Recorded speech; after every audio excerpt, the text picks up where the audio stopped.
MX 5S nhé, giống của Bayer thôi.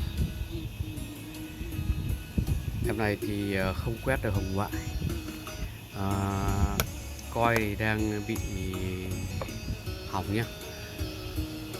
Em đã check rồi nên là không phải thử tiếng nữa.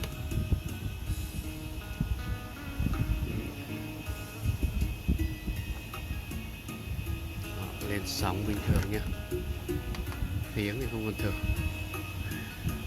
đã thử qua rồi.